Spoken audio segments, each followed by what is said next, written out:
کریں اور اپنا کام کر کے واپس آ جائیں. جب مدینہ شریف میں حاضری ہو تو میرا بھی سلام عرض کریں. ہم غریبوں کے لیے بھی دعا کریں کہ اللہ تبارک و تعالیٰ ہم سب کو بھی حاضری کا شرف عطا فرمائے اس بارگاہ میں جہاں 70,000 فرشتے صبح اور 70,000 فرشتے شام کو نازل ہوتے ہیں, اور جو ایک مرتبہ آتا ہے پھر اسے دوبارہ حاضری کی سعادت نہیں مل پاتی. کتنا خوش نصیب ہے یہ انسان, کتنا خوش نصیب ہے یہ مسلمان کہ اللہ اکبر, اللہ کے رسول سرور دو عالم صلی اللہ تعالی علیہ وآلہ وسلم کا بارگاہ اقدس, ان کی بارگاہ مقدسہ جو ہے وہ کھلی ہوئی ہے. جب دل چاہے, جب تمہارا من کرے تم سامان اٹھاؤ اور ان کی بارگاہ میں سال میں 1 مرتبہ 2 مرتبہ 3 مرتبہ جتنی مرتبہ چاہو حاضر ہو سکتے ہو, اگر اللہ چاہے, اللہ توفیق عطا فرمائے. تو یہ مسلمانوں کے لیے بہت بڑی سعادت کی بات ہے کہ جہاں فرشتوں کو 1 مرتبہ آنے کے بعد دوبارہ آنے کا چانس نہیں ملتا, وہاں آپ کے لیے یہ دروازہ کھلا ہوا ہے. اس سے ہمیں یہ بھی پتہ چلتا ہے کہ اللہ تبارک و تعالیٰ نے اب انسانوں کے اوپر کتنا کرم فرمایا, اس مخلوق کو یعنی انسان کے اوپر کتنا فضل فرمایا, اس کا پروٹوکول کتنا زیادہ ہے. اس مقدس بارگاہ میں جہاں فرشتے بھی 1 مرتبہ کے بعد دوبارہ پھر ان کا نمبر نہیں آتا ان فرشتوں کا, تو آپ کے لیے یہ سعادت جو ہے وہ موجود ہے ہمارے لیے. اللہ تبارک و تعالیٰ نے کتنا کرم ہمارے اوپر فرمایا ہے. اس بارگاہ کا ادب کریں, جب وہاں جائیں تو حضور سرور دو عالم صلی اللہ تعالی علیہ وآلہ وسلم کو اپنی فریاد سنائیں, اور جب بھی امتی حضور کے در پر اپنی فریاد لے کر حاضر ہوتا ہے کبھی ایسا نہیں ہوتا کہ وہ مایوس لوٹے. میرے امام کہتے ہیں فریاد امتی جو کرے حال زار میں, ممکن نہیں کہ خیر بشر کو خبر نہ ہو. جب فریاد کی جاتی ہے تو ضرور سنوائی ہوتی ہے اور ضرور سنا جاتا ہے. وہاں تقوی مانگیں, پرہیزگاری مانگیں, وہاں عجز و انکساری مانگیں, وہاں جو ہے وہ سجدوں کا شوق اور ذوق مانگیں, عبادت کی حلاوت مانگیں, وہاں جو ہے وہ جنت میں حضور کا پڑوس مانگیں, وہاں جو ہے وہ جنت مانگیں. یہ ساری چیزیں مانگنے کی ہیں, باقی اور چیزیں بھی آپ مانگ سکتے ہیں کیونکہ وہ دربار ایسا ہے کہ یہ دربار محمد ہے, یہاں ملتا ہے بن مانگے.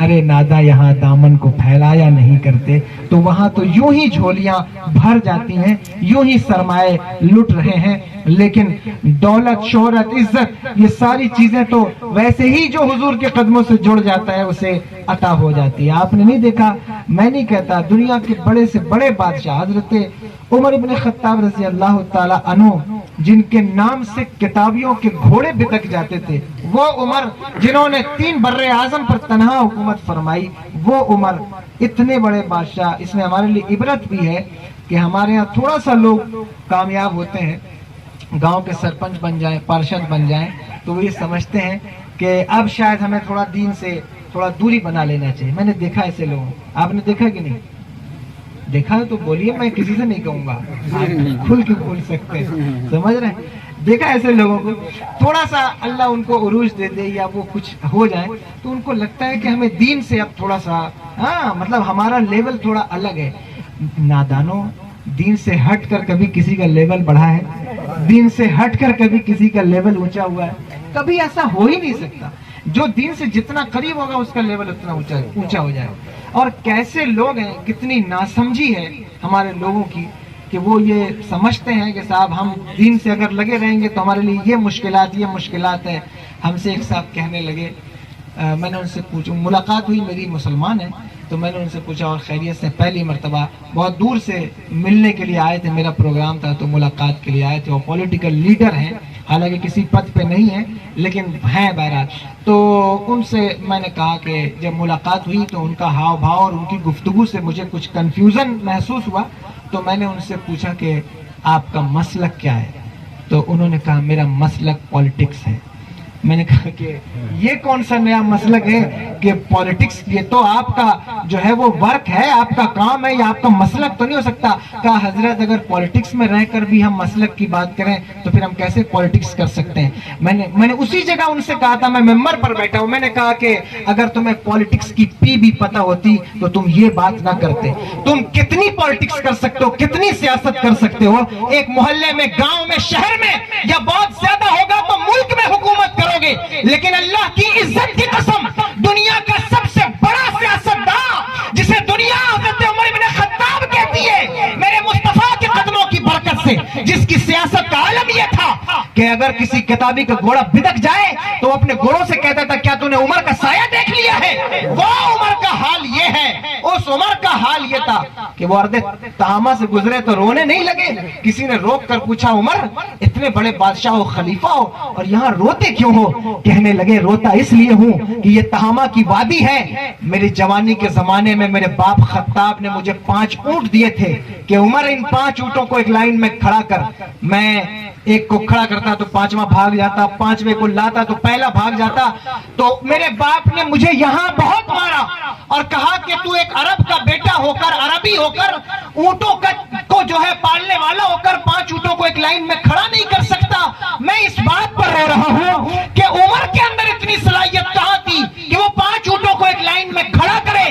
لیکن جس دن سے میرے آقا کے قدموں کا بوسہ ملا، جس دن سے میرے آقا کے قدم ناز سے قربت حاصل ہوئی، 3 بر اعظم ایک لائن میں کھڑے ہوئے ہیں اور اللہ نے عمر کو ان کا خلیفہ بنایا ہے. اس بات پر رو رہا ہوں کہ اگر یہ قدم ناز نہ ملتے، یہ ناز، یہ انداز ہمارے نہیں ہوتے، جھولی میں اگر ٹکڑے تمہارے نہیں ہوتے، ملتی نہ اگر بھی حضور آپ کے در سے، اس ٹھاٹ سے منگتوں کے گزارے نہیں ہوتے. جو مل رہا ہے وہی سے مل رہا ہے، اور جس کو جو اگر نہیں مل رہا، اگر وہ یہ سمجھتا ہے اسے کہیں اور سے ملے گا تو اس کے لیے کوئی اور در ہوگا. ہمارے لیے تو ہم تو یہ کہتے ہیں اوروں کو ملا ہے تو مقدر سے ملا ہے، ہم کو تو مقدر بھی تیرے در سے ملا ہے.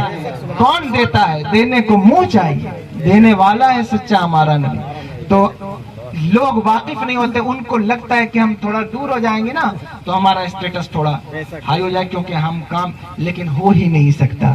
جو قوم اپنے مذہب کو بائی ہارٹ نہیں لے گی، سیریس نہیں لے گی، وہ کبھی کامیاب نہیں ہوگی، کبھی کامیاب نہیں ہوگی. مذہب کو سیریس لینا ہوگا، سیریس لیجئے مذہب کو. بہت معذرت کے ساتھ یہ بات عرض کر رہا ہوں، جو قومیں اپنے مذہب کو دکھاوے ہی کے لیے صحیح لیکن سیریس لے رہی ہیں، آپ ان کے حال سے آگاہ ہیں، آپ دیکھ رہے ہیں. اور جو قومیں اپنے مذہب کو سیریس نہیں لیتی، جن کو اپنے مذہب کے شعار اور مذہب کے ارکان کو ادا کرنے میں شرم محسوس ہوتی ہے، وہ قومیں دب جاتی ہیں، جھک جاتی ہیں، مٹ جاتی ہیں. بلکہ اقبال نے کہا تھا نہ سنبھلو گے تو مٹ جاؤ گے ہندی مسلمانوں، تمہاری داستان تک نہ ہوگی داستانوں میں. اس کی وجہ کیا تھی کہ جب آپ مذہب کے ارکان کو، مذہب کے کاموں کو بائی ہارٹ نہیں لیتے، آپ اس کو سیریسلی نہیں لیتے. چلو کوئی نہیں، جلسہ ہو رہا، محفل ہو رہی، ہمیں کیا ہے، ہم تو بس فارمیلٹی کے لیے آئے ہیں، چلے جائیں گے. جب تک تمہاری یہ کنڈیشن رہے گی، دنیا تمہارے چہروں سے نفرت کرتی رہے گی. جب تم مذہب سے محبت کرنے لگو گے، دنیا تم سے محبت کرنے لگو گی. محبت کا تقاضا صرف جو ہے وہ جنازے میں سر پر رومال باندھنا نہیں ہے. محبت کا تقاضا صرف کسی حاجی کو ریلوے اسٹیشن پر رخصت کر دینا نہیں ہے. محبت کا تقاضا، مذہب سے محبت کا تقاضا صرف لوگوں کو کھانا کھلا دینا نہیں ہے. مذہب سے محبت کا تقاضا کیا ہے؟ میرے امام سے پوچھو، میرے امام کہتے ہیں کروں تیرے نام پہ جا فدا، نہ بس ایک جہاں، 2 جہاں فدا، 2 جہاں سے بھی نہیں جی بڑا، کروں کیا کروڑوں جہاں ہے. محبت کا تقاضا بہت ہے. اللہ یا رسول اللہ زندہ باد، زندہ باد. یہ سمجھا جاتا ہے کہ محبت کا تقاضا یہ ہے. یاد رکھنا اس بات کو، مذہب سے محبت کا عنوان صرف جلسہ نہیں ہے. مذہب سے محبت کا عنوان صرف آراس کی محفلیں اور صرف مزارات کی تعمیر نہیں ہے. مذہب سے محبت کا عنوان صرف پیروں کی چمچہ گیری نہیں ہے. مذہب سے محبت کا عنوان کیا ہے کہ جو مذہب سے محبت کرے گا، مذہب کا کام کرے گا، تم اس کے پیچھے کھڑے ہو جاؤ گے. جو مذہب کی مخالفت کرے گا، تم اسے لات مار کر کنارے کرو گے، چاہے وہ تمہارا کتنا ہی عزیز کیوں نہ ہو، چاہے وہ تمہارا کتنا ہی اپنا کیوں نہ ہو. یہ مذہب سے محبت کی بات. اور اگر تم مذہب سے محبت نہیں کرتے تو یاد رکھنا اس بات کو کہ دنیا کبھی تم سے محبت نہیں کرے گی، کبھی تم سے محبت نہیں کرے گی. اس لیے مذہب کو بائی ہارٹ لو، سوچو سمجھو کہ دین کو کیا چیز ہے جو فائدہ پہنچا رہی اور کیا چیز ہے جو نقصان پہنچا رہی ہے. سمجھیے اس بات کو، کیا چیز فائدہ دے گی، کیا چیز نقصان دے گی. اگر پیر دین کو فائدہ پہنچا رہا ہے تو پیر کے پیچھے ہو جاؤ. مسجد کا امام دین کے فائدے کے لیے جدوجہد کر رہا ہے، اس کے پیچھے ہو جاؤ۔ تمہارا بیٹا بچہ دین کے لیے محنت کر رہا ہے، اس کے پیچھے ہو جاؤ۔ لیکن کوئی دین کو نقصان پہنچا رہا ہے تو تمہارا باپ کیوں نہ ہو، اگر دین کو نقصان پہنچائے گا تو پھر اس کے پیچھے نہیں چلا جائے گا، کوئی بھی اس کے پیچھے نہیں چلا جائے گا۔ اس لیے بچو۔ میرا کام تو بتانا ہے، سمجھانا ہے۔ باقی دنیا میں بہت سی عدالتیں ہیں، لوگ ہمارے اوپر بھی کیس کرتے رہتے ہیں۔ اب تو ہمارے اوپر کیس کرنے کا لوگوں کو شوق ہو گیا ہے کہ صاحب کہیں چلے جاؤ، کچھ بات کرو تو کوئی کہتا ہے کہ ہم صاحب ان کے اوپر کیس کر دیں گے۔ تو میں کہتا ہوں تم کیس کرو، میرے اوپر کرو، مقدمہ کرو، لیکن یاد رکھنا یہاں کی عدالتیں، یہاں کے مقدمے کتنے دن کے ہوں گے۔ اگر کسی کو سزا بھی ہوئی تو 40 50 60 سال تو چلا جائے گا، لیکن ایک عدالت میدان محشر میں قائم ہوگی۔ اللہ کی عزت کی قسم، تم نے اگر دین کو نقصان پہنچایا ہے تو دین تمہارے خلاف مقدمہ کرے گا، اور وہ مقدمہ میرے رب کی بارگاہ میں ہوگا۔ وہاں پیسے دے کر کسی وکیل سے کیس لڑوا بھی نہیں سکتے۔ اللہ اکبر کبیرہ، وہاں کوئی جھوٹے گواہوں کو کھڑا بھی نہیں کر سکتے۔ وہاں تو تمہارے ہاتھ گواہی دیں گے، وہاں تو تمہاری زبان گواہی دے گی کہ تم نے یہ کیا کیوں کیا تھا۔ یہ کام زبان بتائے گی کس لیے کیا تھا، نام و نمود کے لیے کیا، اپنے خرچے پانی کے لیے کیا، اپنا الو سیدھا کرنے کے لیے کیا، یا جو ہے وہ کس وجہ سے کیا، یہ وہاں بات ہوگی، وہاں پوچھا جائے گا، وہاں اس پر چرچا ہوگی، اور تمہارے ہاتھ گواہی دیں گے، زبان گواہی دے گی، بلکہ قرآن پکار کر کہتا ہے، یہ قرآن خود گواہی دے گا، قرآن خود گواہ ہے۔ اللہ اکبر، قرآن کہتا ہے کہ جس دن وہ عدالت قائم ہوگی، میرا اللہ فرماتا ہے کہ یہ کتاب بولے گی، بلکہ لوگ کہیں گے ما لہذا الکتاب، اس کتاب کو کیا ہو گیا، لا یغادر صغیرۃ ولا کبیرۃ الا احصاها، اس نے چھوٹی بڑی کوئی چیز نہ چھوڑی، ہر چیز کو کھول کر رکھ دیا، ہر چیز کھول کر بیان ہو جائے گی۔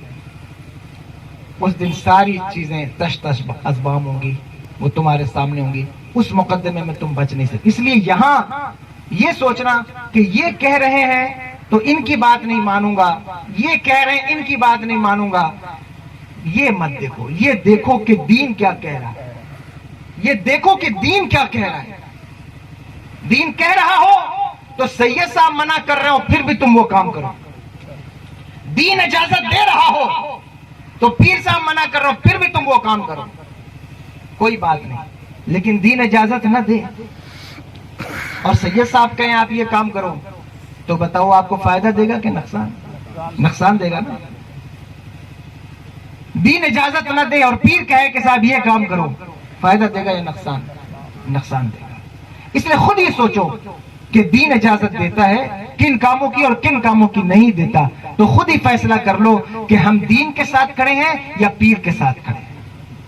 پیر کی اہمیت بہت ہے، میں یہ نہیں کہتا پیر کی اہمیت نہیں ہے، لیکن کسی پیر کی اہمیت دین کے برابر نہیں۔ دین سب سے اہم ہے۔ جو پیر دین کی قدروں کو گرا دے، اپنی اہمیت کو بڑھا دے، وہ پیر نہیں ہے، واللہ وہ پیر نہیں ہے۔ کوئی سوچے ہمارے پیر کو کہہ رہے ہیں، میں سب کو کہہ رہا ہوں، میرے پاس اتنا ٹائم نہیں ہے کہ میں کسی کے پیر کو پکڑوں پھر اس کو نشانہ بنا کے اس کو بولوں نا۔ اور ویسے بھی کسی کو نشانہ بنا کر بولنا، یعنی مبلغ کے ذہن میں کسی کا تصور ہو اور پھر وہ اسی کے خلاف بولے، یہ ممبر کے ساتھ ناانصافی ہے، میں یہ نہیں کرتا۔ میں یہ جنرل بات کر رہا ہوں، کوئی بھی پیر ہو، کوئی بھی خانقاہ ہو، دین سے بڑی نہیں ہے۔ دین کی سب سے پہلی خانقاہ جسے بیت العلی کہتے ہیں، اس خانقاہ کے سجادگان جسے مولا امام حسن کہتے اور دوسرے کو کیا کہتے، وہی شہزادے گلگو قبا جس کے بارے میں یوں کہا جاتا ہے، اے دل بگیر دامن سلطان اولیاء، یعنی حسین ابن علی جان اولیاء۔ وہ شہزادگان جن کو واقعی دین کہا گیا اور ہم نے نہیں کہا، بلکہ میرے خواجہ نے کہا، دی است حسین، دی پناست حسین، جن کو دین کہا گیا انہوں نے بھی، جو دین تھے، دین ہے وہ، انہوں نے بھی دین کی اہمیت بتانے کے لیے اپنے بچوں کو قربان کر دیا۔ تاکہ پتہ چلے کہ سجادگان کی اہمیت دین کے برابر نہیں، تاکہ پتہ چلے کہ شہزادگان کی اہمیت دین کے برابر نہیں، اور تم ایرے خیرے نتو خیرے کو دین کے مقابلے میں کھڑا کرتے ہو، دین کے فیصلوں کے خلاف کھڑا کرتے ہو۔ ان کی حیثیت کیا ہے؟ کوئی بھی ہو، یاد رکھنا دین کے خلاف اٹھا